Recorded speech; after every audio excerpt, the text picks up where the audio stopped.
Baik, assalamualaikum warahmatullahi wabarakatuh.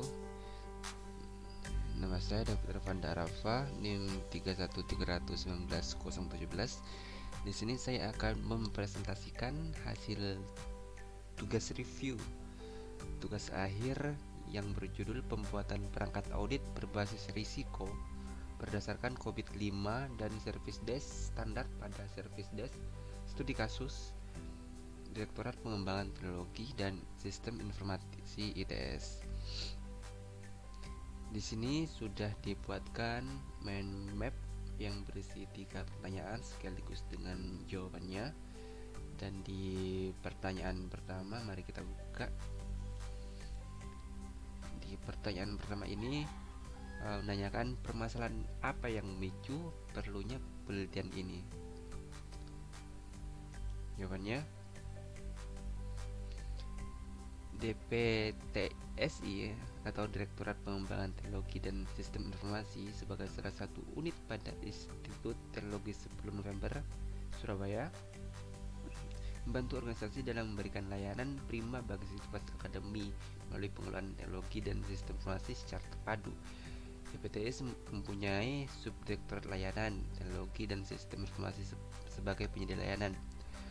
Sebagai unit penghubung dengan semua pengguna layanan, tidak jarang service desk yang dimiliki oleh DPTSI ini kadang mengalami gangguan dan risiko dalam melakukan aktivitas pengolahan insiden maupun permintaan akses.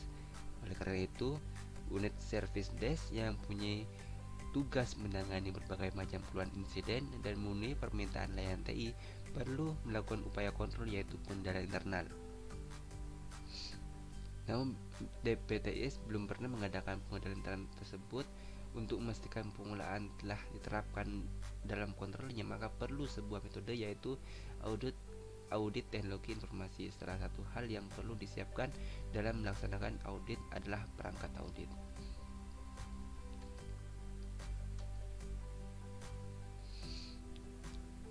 Dan pertanyaan kedua, proses audit secara keseluruhan. Nah, proses audit secara keseluruhan memberikan hasil, yakni hasil pembuatan perangkat audit yang terdiri dari 12 dokumen perangkat audit dan 1 dokumen panduan penggunaan perangkat audit yang telah disusun berdasarkan kontrol objektif pada service desk standar. Yang pertama, dokumen perangkat audit. Setiap dokumen perangkat audit yang telah disusun memiliki 2 komponen, yaitu daftar cek audit, audit checklist, dan laporan temuan audit. Daftar cek audit.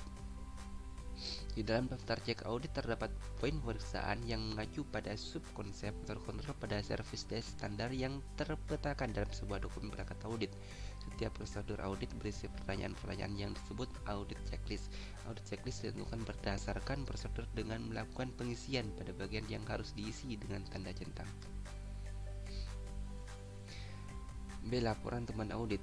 Laporan temuan audit merupakan sebuah formulir laporan pemeriksaan yang digunakan auditor dalam merangkum temuan dari proses perusahaan setiap penilaian tujuan atau kontrol objektif.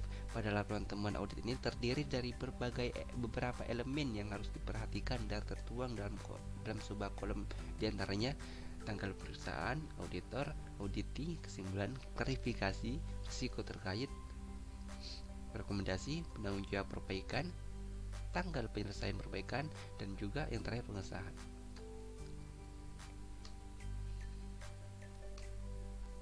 Nah, pertanyaan yang ketiga, posisi pembuatan perangkat audit dalam proses audit secara keseluruhan.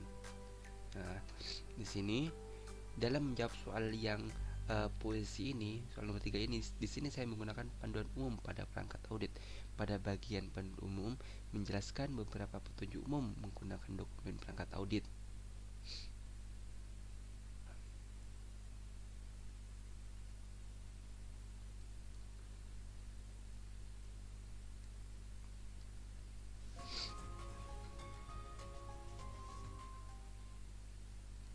Yang pertama, petunjuk penggunaan bagian penilaian risiko.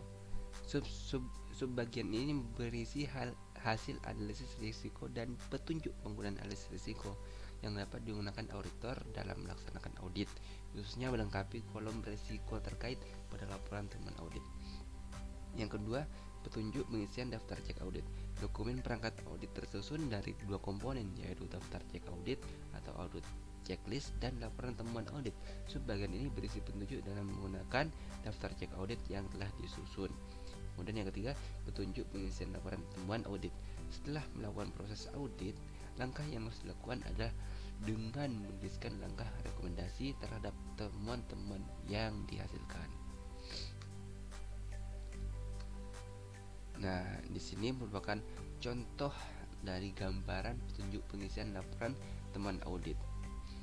Nah, di poin pertama ini merupakan laporan temuan audit, dan tanggal yang udah tanggal ketiga ini merupakan auditor, keempat ini auditi, keenam ini klarifikasi, 7 resiko terkait, 8 rekomendasi, 9 penanggung jawab perbaikan, yang kelima tadi kesimpulan temuan, 10 tanggal penjelasan perbaikan, 11 merupakan pengesahan gitu.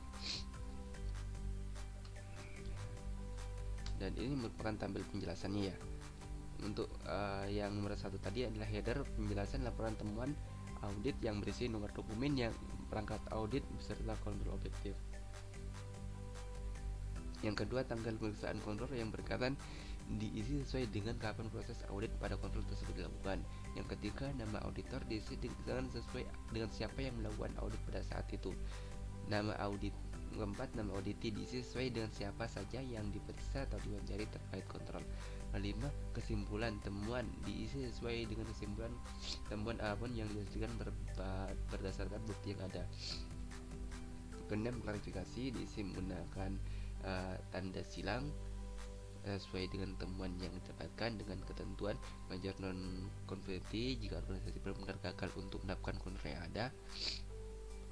Kemudian minor conformity observation improvement possibility. Kemudian yang ketujuh, risiko terkait. Yang ke-8, rekomendasi. 9, tanggung jawab perbaikan. 10, tanggal penyelesaian perbaikan. Dan 11, pengesahan.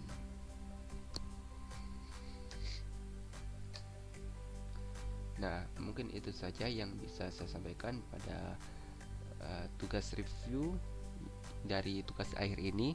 Saya David Irfanda Arafah, mohon izin apabila ada ucap salah atau perkataan yang kurang berkenan dari saya mohon maaf sekali lagi. Kurang lebihnya mohon maaf. Wassalamualaikum warahmatullahi wabarakatuh.